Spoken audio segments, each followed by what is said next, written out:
Hello boys and girls, a very good evening and welcome back to yet another live session for your upcoming SSC CGL and CHSL exams brought to you by TalentSprint. I hope all of you are in the pink of your health, and that's because I'm wearing a pink shirt today, so I thought I'll use that. I hope you're doing well, and so is your preparation for these highly competitive SSC CGL exam, where the questions are very easy. The intelligence lies in managing that given time, right? You have 1 hour to attempt all the 4 sections. So you have to be in the 5th gear from the first second of the exam till the last second of the exam for you to maximize your score. I'm sure all of you can answer all these questions. There's no second thoughts on that. There's no doubt about that. What matters is how quickly do you solve these questions, or if you're able to solve all these questions in that limited 1 hour of time, right? So with that in mind, keep practicing. Don't solve questions for the sake of solving it. Solve it with that limited time that you have for each section. Like in quantitative aptitude, you can spend at best 20 minutes out of that 1 hour of time, right? So when you're attempting these 25 questions, give yourself just 20 minutes and see how many of these 25 questions are you able to solve in those 20 minutes. That should be your focus during your practice. All right. Anyways, like you all know, in these sessions we take up previous year papers and solve those questions as a part of our practice. Videos on all the topics are otherwise available on our YouTube channel. You can subscribe to the channel and follow those videos and learn all the basics and concepts. And just keep joining us in these live sessions for practicing on the most recent patterns that have been asked in the latest exams. So let me begin with the first question from the session today, which is from profit and loss, and this is, like I've told you, a part of last year's paper. The question is on your screens now. It says, on selling an article for rupees 800, a person loses 20% of its selling price. Now here itself you should know that the selling price is 800, the loss is 20%. So you should be able to figure out what is the cost price of the article, right? What is the cost price of the article? At what price should he sell it to gain 25% on its cost price? At what price should he sell to gain 25% on its cost price? You have, let's say, 30 seconds to try this, and your clock starts now.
Alright guys, the time is up and let's discuss the solution now.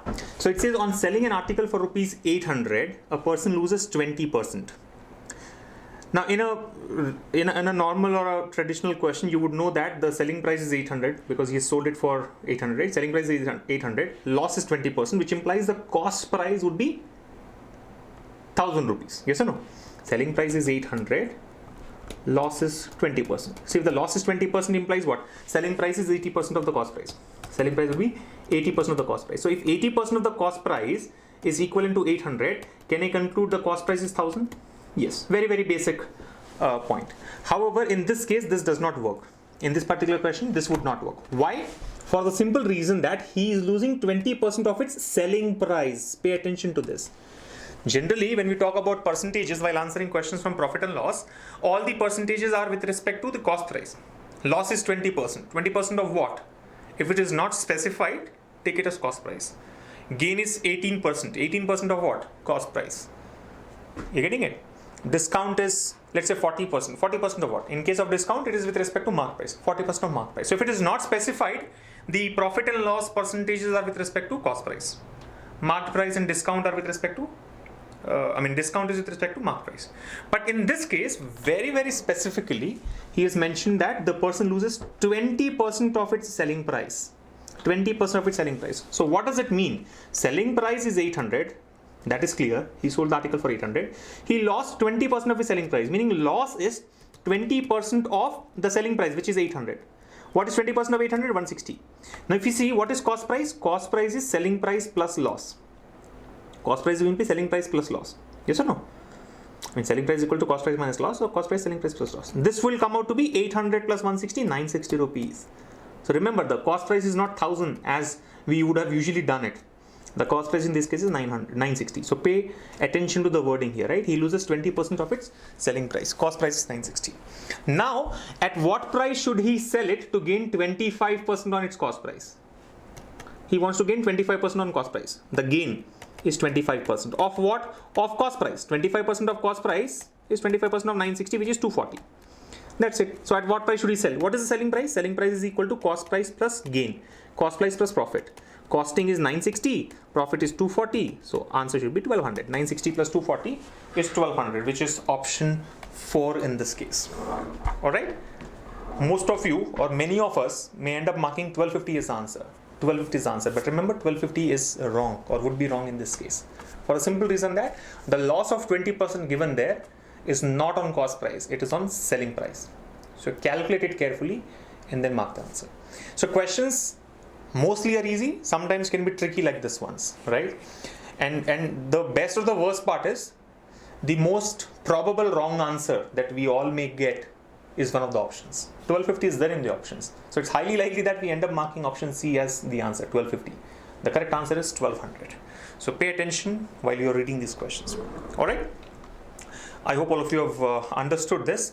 Let's move on.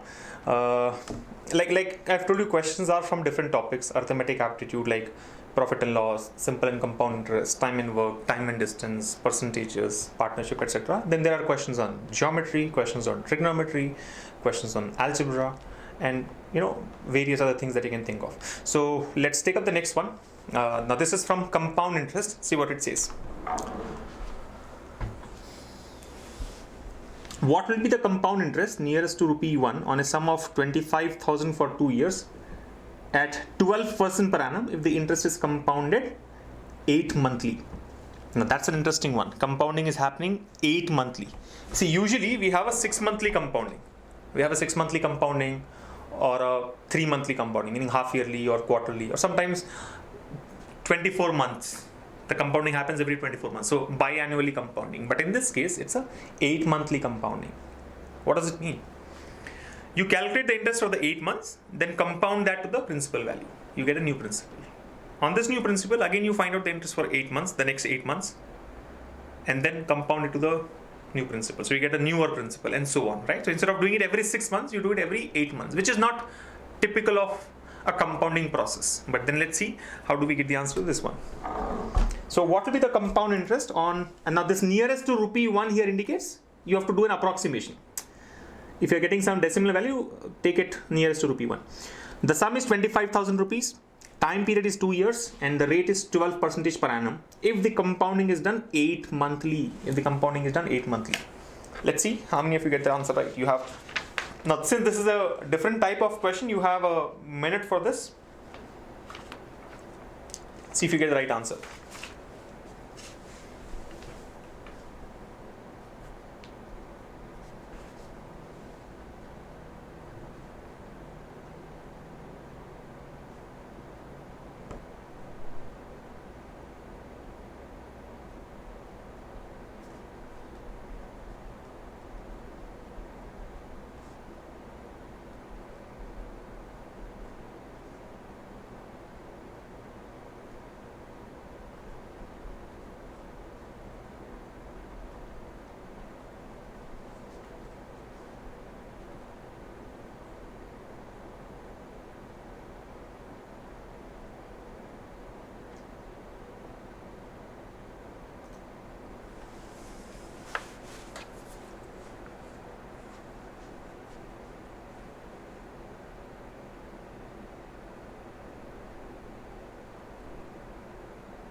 Done?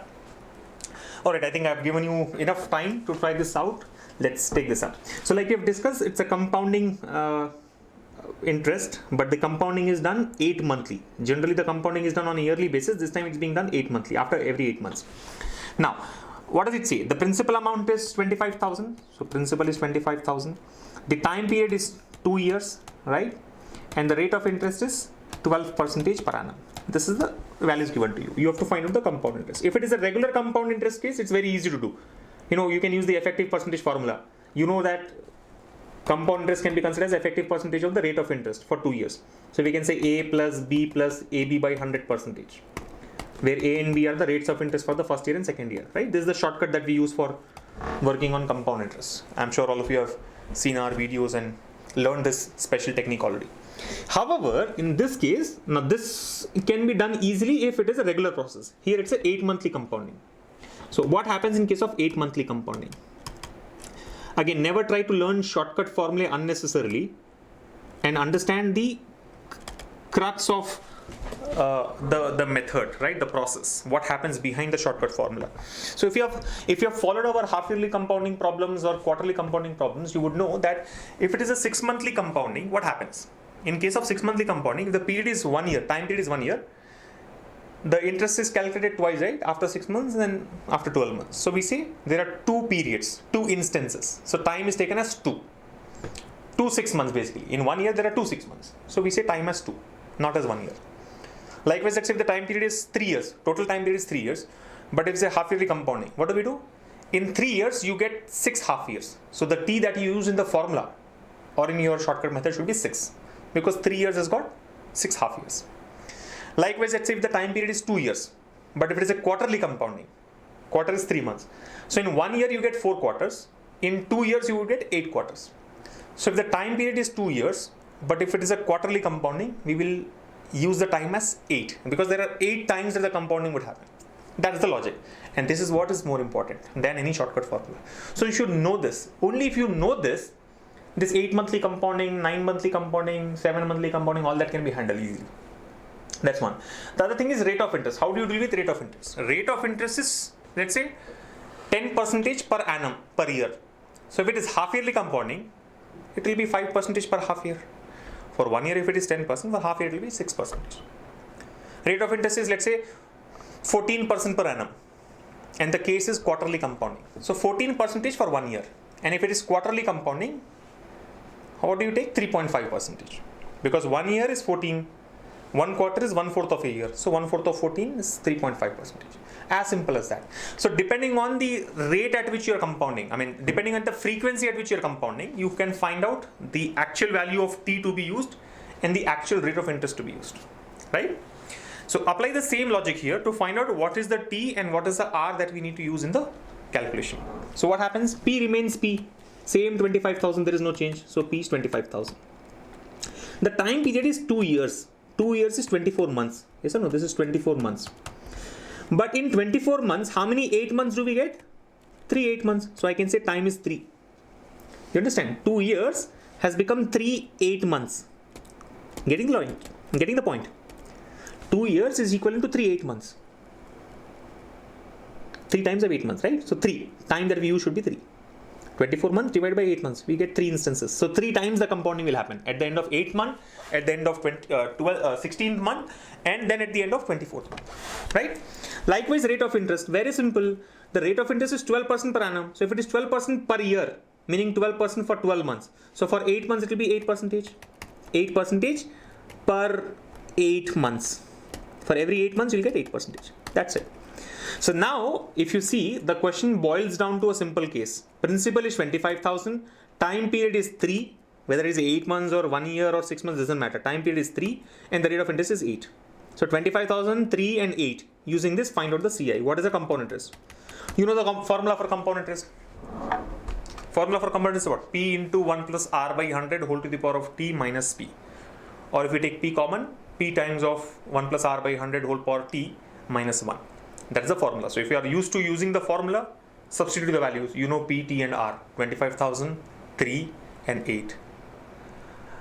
But smart people like us don't use formula, right? We use the concept of effective percentage. So do it by effective percentage, A plus B plus AB by 100.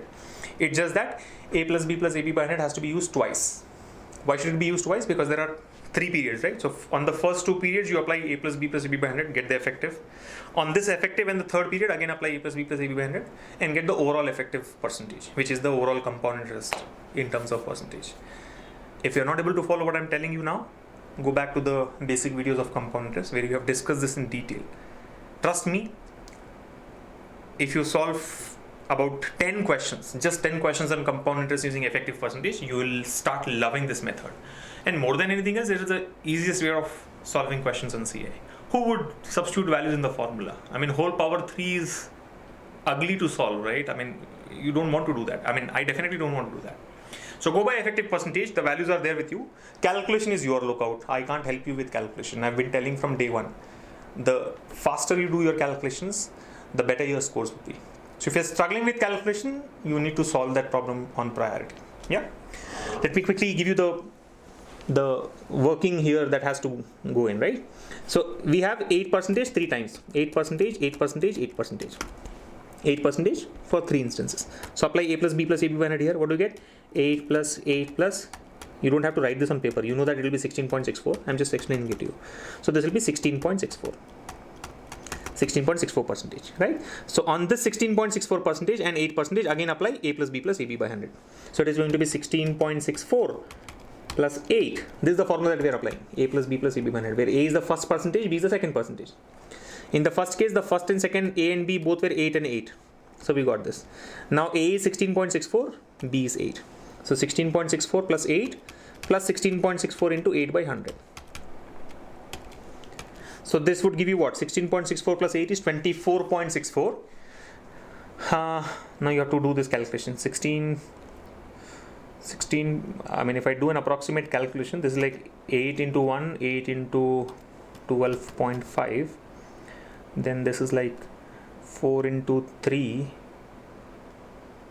and 4 into 4. Approximately, right? 4 into 3 and 4 into 4. By the way, options are very close. 6394, 6439, 6493, 6349, very close. You have to be precise with calculations, but I think somewhere around 26%.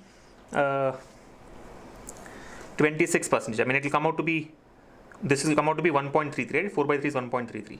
So 16.64 plus 8 is 24.64. 24.64 plus 1.33 is approximately 26%. I think it will be very close to 26%. So what's your answer? 26%. 26% of what? The principal value. 26% of 25,000. Do that calculation. 26 into 25. What is 26 into 25? 650. So 6,500. Answer should be very close to 6,500. 6,500 meaning either it is option 2 or 3. If I have done my calculation right here, I think I would go for 6493 because approximately 6,500 is what I'm getting here. Option 3. However, be sure about your calculation. I mean, I don't want to spend too much time on number there. You can do it yourself. But what is the key? The key is to do it smartly without struggling with that complex formula of CI. And more importantly, the question type is really interesting, right? Half yearly compounding, quarterly compounding, we have done enough. This is a 8 monthly compounding. Okay. So not a question which can be cracked in 30 seconds, but definitely not something that you should skip. It takes about 1 minute, worth it, right? 1 minute and you'll get 2 marks. Each question carries a weightage of 2 marks. So if you have such questions, you better spend time. Moving on, the next question is on algebra. Let's see, how do you solve this? It says 27x cube minus 343y cube divided by 3x minus 7y equals to ax square plus by square plus 7cyx. Then what is the value of 4a minus b plus 5c? I think we have solved one such question in one of our earlier sessions as well. And if you have solved one such question in the past, you should be able to solve any of these type of questions. It has 27x cube minus 343y cube divided by 3x minus 7y. Now the intelligence lies in expanding it in a way that this gets simplified. So if you see, this is in the a cube minus b cube format. 27x cube is like 3x whole cube. 3x whole cube, right? 3 cube 27, x cube is x cube. And 343 y cube is 7y whole cube. 7 cube is 343, y cube is y cube. So 343 y cube. So basically a cube minus b cube formula. A cube minus b cube is what? A minus b, so 3x minus 7y, into a squared. So 3x squared is 9x squared, plus a squared plus ab. AB is what? A into b, 3 into 7, 21xy, plus b squared. B squared is 7y whole squared. So that is 49y squared. Divided by whatever denominator, 3x minus 7y. Now it's a no-brainer, these two get cancelled. So we are left with this 9x squared minus 9x squared plus 27, sorry, 9x squared plus 21xy plus 49y squared. He says this is equivalent to ax squared plus by squared plus 7cyx. So tell me what are the values of a, b, c? A is straight 9 as it is. Compare the coefficients. B is straight 49 as it is. 7c is equal to 21. You see xy. I mean yx or xy is the same. 7c is equal to 21. If 7c is 21, what is c? C would be equal to 3. That's it. So 4a minus 5b plus 5c. 4a minus... Something is wrong with me today. I'm reading unnecessary stuff. I'm calling it 5b. It's actually b. 4a minus b plus 5c. 4a minus b plus 5c. So 4 into what is a? A is 9. Minus b, b is 49. Plus 5c. 5 into c is 3. Be careful. Don't take c as 21. C is 3 because 7c is 21. C is 3. Simplify now. 36 and 15. You getting it? 4 9 is 36. 5 3 is 15. 36 plus 15 is 51. 51 minus 49 is equal to 2. That should be your answer. Option 3. 2 is the answer. Simple. I hope you guys are able to follow it. I'm trying to rush through it because that's what is needed, right? You have to be very, very quick without losing the momentum there, right? And being accurate at the same time. So if you're not able to follow quick solutions, you'll not be able to do quick solutions. So if you're not able to follow anything at this moment, don't worry, don't panic. Maybe you need to brush up your basics on that particular topic, or at a later stage, pause the video, watch it slowly, and figure out what is that you're not able to connect to. You'll be able to get through the solution. Okay, shall we take up the next one? What shall we do? Let's do, I mean, it's a simple question, mensuration, but let's see how quickly do you arrive at the answer. What does it say? The areas of the three adjacent faces of a cuboid are 32 centimeters square, 24 centimeters square, 48 centimeters square. What is the volume of the cuboid? Now this is an interesting one. It's not a straight formula that can be applied, but interesting observation. He says the areas of three adjacent faces of a cuboid. You know a cuboid, right? A cuboid looks something like this. Like this is like a length. Let's say this is the breadth, and here's the height. Length, breadth, and height. So the areas of three adjacent faces, meaning this face, the front face, this side face, and maybe the top face. The area of these three are adjacent, right? All three are adjacent, you can see. The area of these three adjacent faces are whatever. Let's say front is 32, side is 24, and the top is 48. Then what is the volume of the cuboid? See, volume of the cuboid is L into B into H, length into breadth into height, right? But we don't have length, breadth, and height. What we have here is this. If you see, this 32 is actually LH. This 48 is LB. Right? 48 is LB. And this 24 is BH.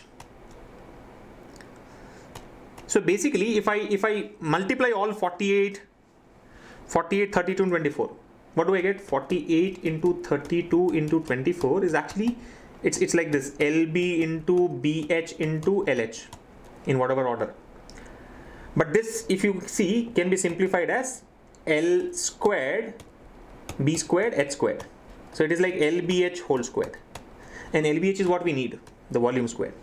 So basically, this product is volume squared. So volume will be equal to what? Square root of that product. 48 into 32 into 24. Yeah. So this 48 can be taken as 24 into 2.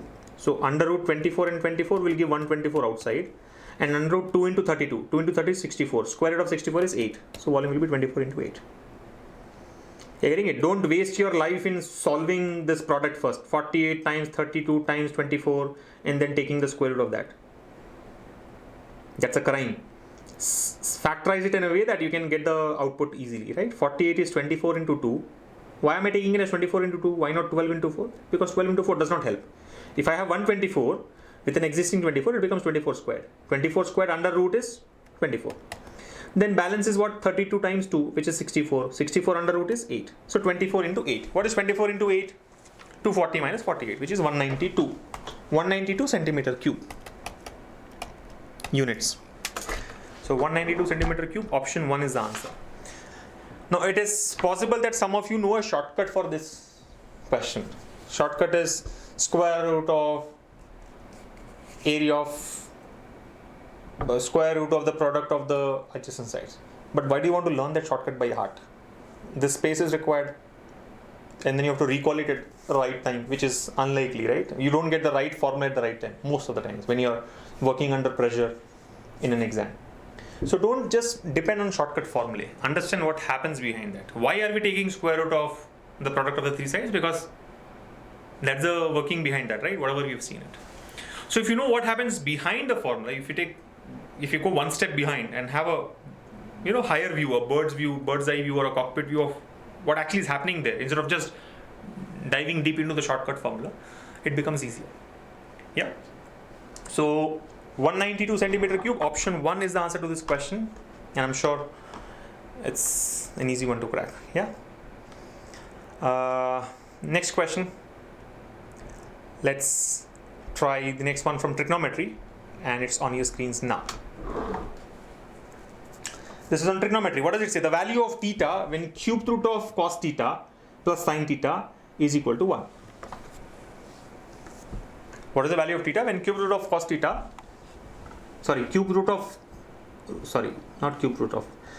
I'm so sorry. Something is totally wrong with my pronunciation today. I'm seeing things right but reading something else, right? It's not cube root of cos theta. It is root 3 cos theta.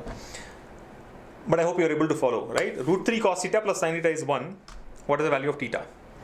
Simple, don't break your head in solving this equation. 4 options are there, substitute one after the other and see which one satisfies. If I put 90 in place of theta, see, theta here said is between 0 to 90. So all 4 options are valid that way. So this condition is satisfied. Now see which of these options actually satisfy this equation. If I put theta equals to 90, cos 90 is 0, sin 90 is 1. Does it satisfy? Yes. So maybe option 1 is the answer. Yes or no? Cos 90 is 0. So root 3 into 0 is 0. Sin 90 is 1. 0 plus 1 is 1. Satisfied, right? Option 1 looks like the answer. If you want, you can quickly verify the other options as well. Like let's say if you substitute 30. What is cos 30? Root 3 by 2. So root 3 by 2 into root 3 is 3 by 2. What is sin 30? 1 by 2. 3 by 2 plus 1 by 2 is 4 by 2, which is 2. But what we want is 1. So this is eliminated. Substitute 60. What is cos 60? 1 by 2. So this becomes root 3 by 2. Sin 60 is root 3 by 2. Root 3 by 2 and root 3 by 2 is root 3. But I want 1. Does not satisfy. Substitute 0. Cos 0 is 1. So root 3 into 1 is root 3. Sin 0 is 0. Root 3 plus 0 is root 3. But here we have 1. Does not satisfy. So option 1 is the answer. Honestly, or in fact, I should have stopped after option 1. We've got the answer, right? 90 is in the range of the theta range given there, 0 and 90, between 0 and 90. 90 also satisfies the equation. That's it. Ends the matter. There ends the matter. Why should we check 2, 3, 4? Not necessary. Now you may ask me a question. Why did I do it? Just to give you the assurance that it is not required. See, it's not required. 2 got eliminated, 3 got eliminated, 4 got eliminated. So save your time. Just don't verify every option if you are sure about the first one or whatever you got there. Okay, one more question from profit and loss. Interesting one. See how many were able to crack this.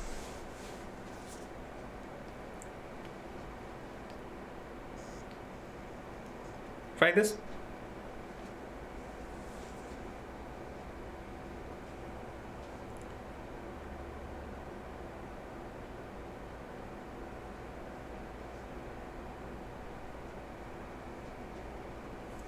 A man purchases 100 copies of a book from the publisher and gets a discount of 25%. He buys 50 copies from a retailer at a discount of 10%. He got an overall discount of. Don't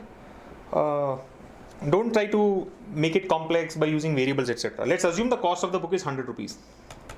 Because, see, understand, we have also discussed this in our, concept classes of profit and loss. Or any topic for that matter. When you eventually have to find out a percentage equivalent of that number, you can start with an assumption that the cost is 100 or 200 or 220, whatever you want to. But don't take 200, 220. It makes the calculation complex. Assume it is 100 rupees. Now, whether the actual cost is 100 rupees or the cost of the book was 90 rupees or 92 rupees or 97.5 rupees does not matter.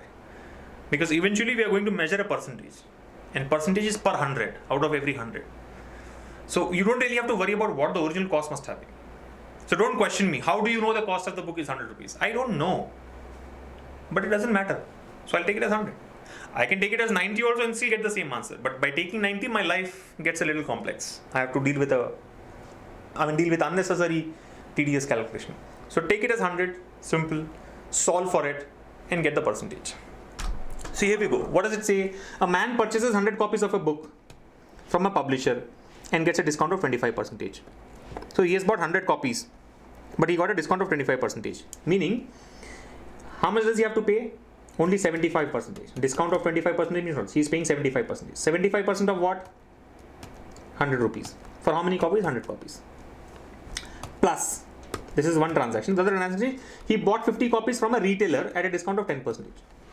Discount of 10% means he is paying only 90%. 90% of what? The book is 100 rupees worth. So he is paying 90 rupees of 100. 90% of 100. You can actually write straight away 90 also. Here you can write 75. I'm just explaining you the calculation. Don't waste your time by writing the whole equation, right? Smart students will directly write 75 into 100 and 90 into 50. Anyways, so 90% of 100 rupees is what he pays per copy. For how many copies? 50 copies.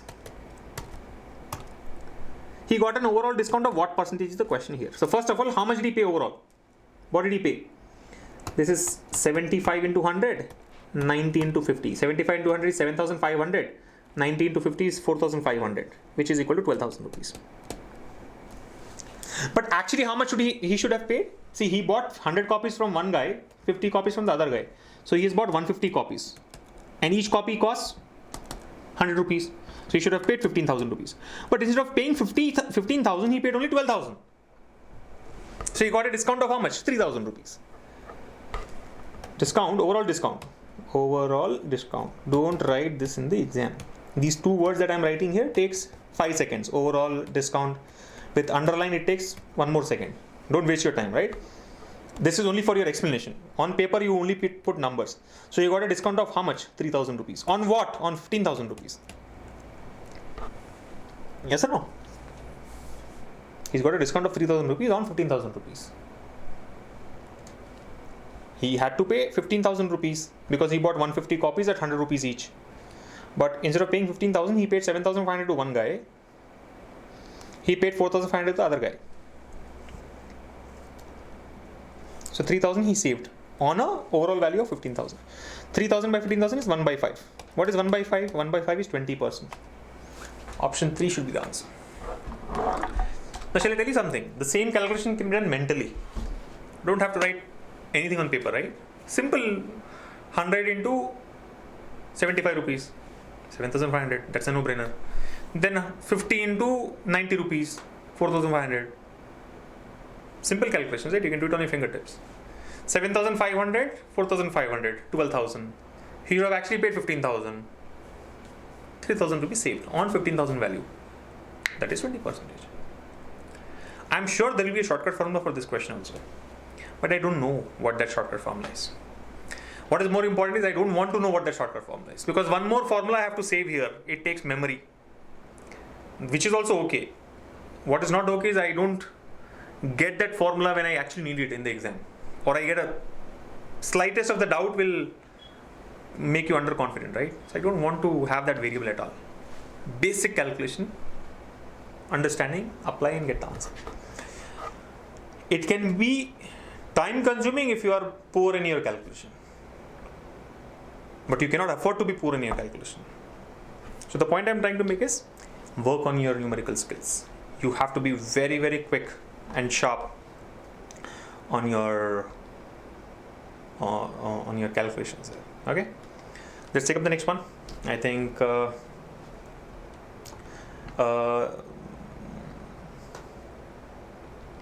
do we take? One more profit and loss. Let's not take profit and loss. We've done enough for it. Here's a question on averages. Let's try this. Three numbers are such that if the average of any two of them is added to the third number, the sums obtained are 1, 2, 3 respectively. What is the average of the original three numbers? Interesting question. Find it out.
Done?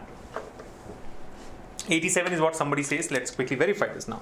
So how do we go about it? Three numbers are such that if the average of any two of them is added to the third number, the sums obtained are 168, 174, 180. So let's assume these three numbers are A, B, C. A, B and C. These are the three numbers. Now the numbers are such that average of any two of them, average of A and B is added to C, average of B and C is added to A, average of A and C is added to B. We get these values. What is the average of the original three numbers? Now average of A and B is what? A plus B by 2. This is added to C. So this gives us, let's say, 168. Likewise, B plus C by 2 plus A gives us 174. And then A plus C by 2 plus B gives us 180. So these are the equations given to us. He is asking us to find out the average of the original three numbers, meaning A plus B plus C by 3 is equal to what? A plus B plus C by 3 equals to what? Yes or no? So for me to find out A plus B plus C by 3, I need to know what is A plus B plus C. Once I get A plus B plus C, I can find out the average very easily. So let's work on identifying what is A plus B plus C, sum of the three values. See, I think simple thing is, if you see 168 into 2 will give me what? A plus B plus 2C. A plus B plus 2C equals to 168 into 2. That's 320 plus 16, 336. Likewise, 2A plus B plus C equals to 174 into 2. That is 348. Likewise, A plus 2B plus C is equal to 360. Now you may be wondering, what are we doing? The point is, if you now look at all the left hand sides here, we have got A, 2A, A, 4A. We have got B, B, 2B, 4B, and we have got 2C, C and C, 4C. So this plus this plus this will give me the 4A plus 4B plus 4C, which means I can find out A plus B plus C. And from there I can find out A plus B plus C by 2. Now, the way you save time in the exam is by not writing all these steps. You should understand that this should be visualized. See, visualization is very, very important. If you have that skill of visualizing what the equation would look like, a lot of time can be saved. Simple thing is, it's a symmetry, right? I know that I'll get A, B, 2C, I'll get A, 2B, C, I'll get 2A, B, C. All of them clubbed together will give me 4A, 4B, 4C. And on this side I have 2 times of the original values. So if you have to save time, you should directly write 4A plus 4B plus 4C equals to 2 times of 168 plus 174 plus 180. That's how you'll save time. Okay. So anyway, we have multiplied this already with 2, 2, 2. So we can directly take the sum now. So 900, this is 1000, 1030, and this is 14. 1030 plus 14 is 1044. This is 4 times. If I take 4 common, what happens? 4 gets cancelled here. 1344 by 4. So 1200 by 4 is 300 and 144 by 4 is 36. So 336. Yes or no? 336. A plus B plus C is 336. What is A plus B plus C by 3 divided by 3?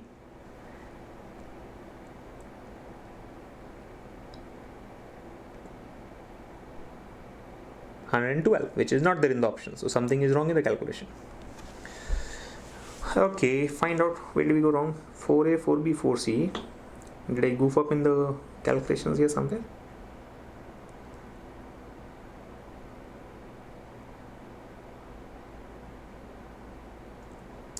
$320 plus 16, $340 plus 8, $360. This is 900, then 130, 1030. Oh, I'm sorry. 900, then 100, 1000, 1030, and 14. So 1044.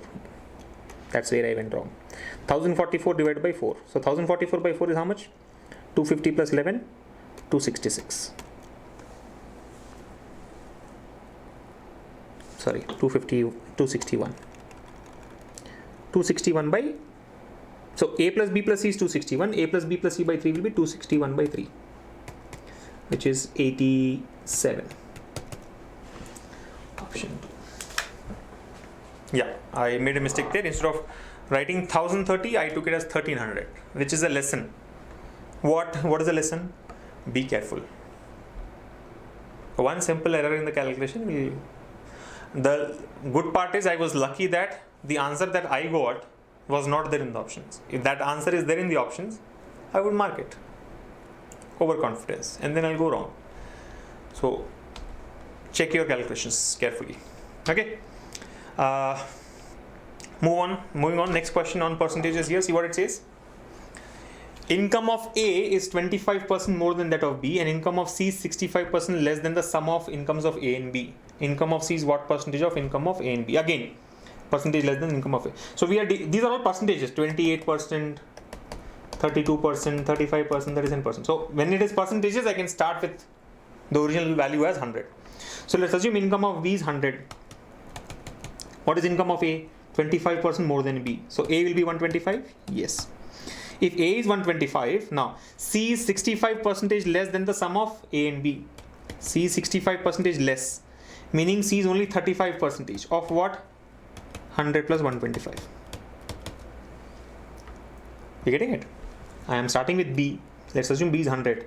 If B is 100, A is 25% more than B. 25% more than 100 is 125. Sum of A and B will then become 225. This is 225. C is 65% less than the sum. 65% less than the sum means it is only 35% of that value. Yes or no? I mean, actually you should write 225 minus 65% of 225, which boils down to 35% of 225. So C is 35% of 225. So what is C now? Now this calculation needs to be done. 35% of 225. 10% of 225 is 22.5. 30% will be 67.5. 5% is 11. Okay, so this is not very simple calculation, right? I mean, you have to be careful. It's giving us a value in decimals. Yeah. Or rather, you can take 35% of 40% minus 5%. 40% is how much? 10% is 22.5. 40% would be 22.5 into 4, which is 90. Yes or no? 22.5 into 4, 88 plus 2, 90. 90 minus 5% of 22.5. 5% of 22.5 is 11.25. So that's like 78.75.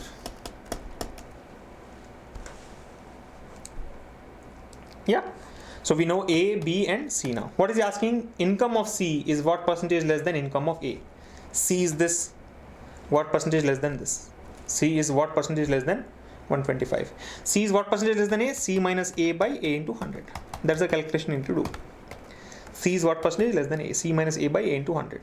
I mean, you'll get a negative value because it is less. So don't worry about the negative sign there. So 125 minus 78.75. That's like 25 plus 22.25, 47.5. Divided by 125 into 100. How much will this be? See, 12.5 into approximately 40 times. I mean 4 times. Slightly less than 4 times. So less than 30%. Somewhere less than 30%. Meaning, sorry, somewhere less than 40%. So this is not possible. I think it would be 37%. Let me see. 37% what? 40% minus 3%, right? 40% is 50. 3%. It should be 38 actually. But anyway, closest is 37. So let's go for that. Yeah. So again, the same observation. Calculation is the key. Okay, I think we can take one more question before we wind up the session today. I wish I could solve more questions as always, but time is limited. Let's take up the next one. This is from Algebra. Interesting. Solve this.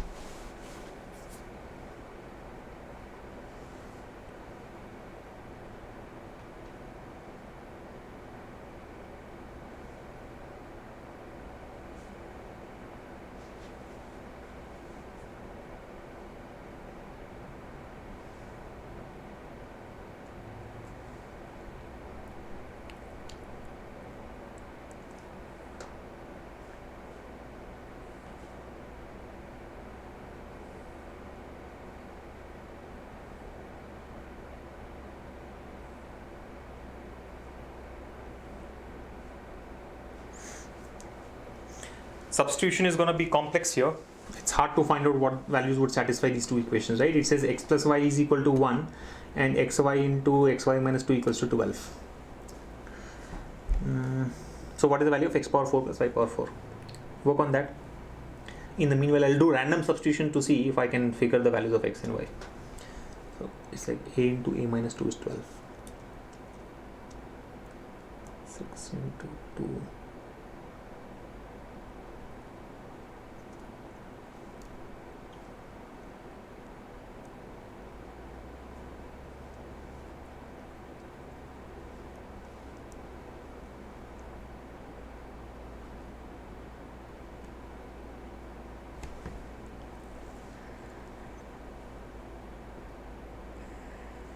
Yeah, random substitution is going to be complex.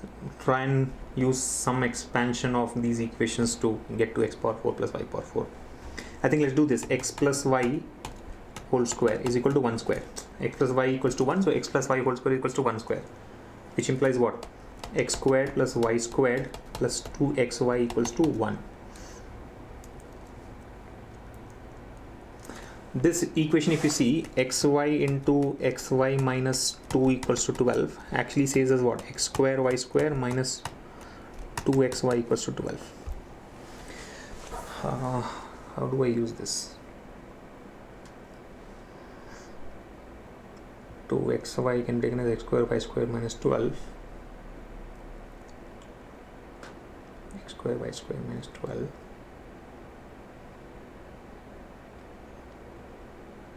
But that doesn't help. Try and do some expansion here itself. I need x power 4 plus y power 4, right? So maybe x square plus y square whole square. That should help us. So this can be taken as x square plus y square equals to 1 minus 2xy. Now square on both sides. Yeah. So what do we get? X power 4 plus y power 4 plus 2x square y square equals to 1 minus 2xy whole square is 1 squared plus 4x square y square minus 4xy.